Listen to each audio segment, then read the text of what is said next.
मैं न्यूयॉर्क में था, तो वहाँ से जब मैंने टैक्सी पकड़ी JF कैनेडी एयरपोर्ट के लिए, तो मेरी आदत है कि मैं जब टैक्सी में जाता हूँ तो जो टैक्सी ड्राइवर है उससे खूब गप्पे मारता हूँ आधा एक घंटा। वो पक जाता है मुझसे बात करते करते। तो मैंने उसको पकड़ लिया। ये जो बच्चा था, अच्छा अमेरिका में टैक्सी चलाने वाला आपको अमेरिकन तो आमतौर पर नहीं मिलेगा, 10 में से 1 मिलेगा, बाकी 9 विदेशों के लोग मिलेंगे जो ग्रीन कार्ड पे हैं या वर्क वीज़ा पे हैं और अपनी रोजी रोटी वहाँ कमा रहे हैं। लेबनान के मिलेंगे, कुवैत के मिलेंगे, और जो मुझे कल मिला काजिकिस्तान का, हाँ काजिकिस्तान का मिला, ताजिकिस्तान का सॉरी मिला। प्यारा सा बच्चा था। मैंने उससे उसका नाम पूछा, अच्छा सा नाम था पर मुझे याद नहीं है क्योंकि नाम कुछ अलग किस्म का था।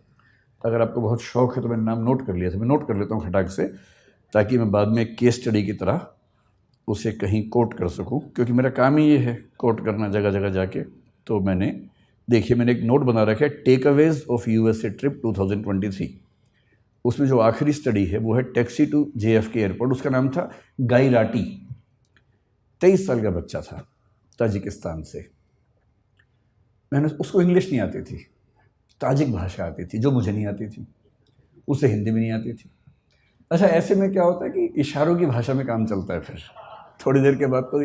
और इशारों की भाषा यूनिवर्सल है, और अंग्रेज़ी इतनी उसको आ गई थी कि सेंटेंस का स्ट्रक्चर नहीं आता था ना, बाकी तो आता ही था, आई गो ताजिकिस्तान ईयर, तो इतना बात समझ में आ गया था कि साल में एक बार जाता है। तो इस तरह से सिंटेक्स के बिना जो भाषा काम करती है उस भाषा में काम चल रहा था।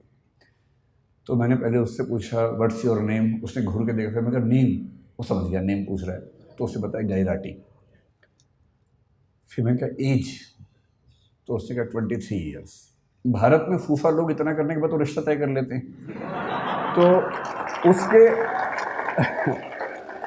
उसके चेहरे पर भी ये भाव था कि क्या ये रिश्ता तय करने वाला है। तो मैंने उससे कहा नहीं मैं तो कुछ और पूछना चाह रहा हूँ। फिर मैंने कहा गायराटी कब से हो अमेरिका में?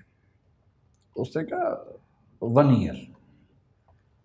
तो मैंने कहा वीज़ा कैसे मिला? बोला ग्रीन कार्ड। तो मुझे ध्यान आया कि ग्रीन कार्ड के मामले में डाइवर्सिटी पॉलिसी काम करती है, हर देश से कुछ लोगों को मिलता है, तो उसमें उसको मिल गया होगा। तो मैंने बहुत सहानुभूति के भाव से पूछा, मैंने गायरेटी कितना कमा देते हो यार? मुझे लगा बोलेगा बहुत कम कमाता हूँ, इस भाव से थोड़ी सी टिप मिल जाए अंत में, और मैं उसको बहुत खुश होकर $10 की टिप दूंगा और एहसान कर दूंगा अंत में, मुझे भी खुशी हो जाएगी। तो उसने कहा कि ऑलमोस्ट $400 to $500 एवरी डे। अच्छा, भारत का आदमी सीधे 80 से गुणा करता है वहाँ जाके, जो भी फिगर सुनता है खटाक से गुणा करता है। मैं घबरा गया, भाई ये तो बहुत ज़्यादा कमा लेता है, इसका मतलब तो बहुत ही ज़्यादा कमा लेता है। मैंने कहा अच्छा। फिर मैंने कहा how many days in a week you work, क्योंकि वहाँ सब 5 दिन काम करे, 2 दिन मस्ती करते हैं। बोले ऑल 7 days, क्योंकि मस्ती तो वहाँ के लोग करते हैं ना, बाहर से जाते हो तो भविष्य में मस्ती करने के मूड में होते हैं, अभी मेहनत करते हैं।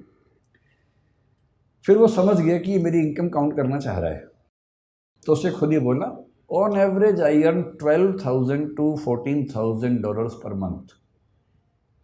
फिर मैंने 80 से गुणा कर दिया खटाक से, तो मैं समझ गया कि ये महीने के 10 से 12 लाख कमा लेता है।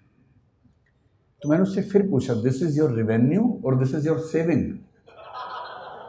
भाई आप तो कॉमर्स के लोग जानते हैं, रेवेन्यू अलग है, सेविंग अलग है।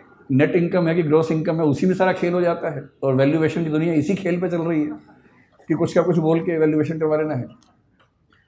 तो उसने कहा दिस इज माई सेविंग।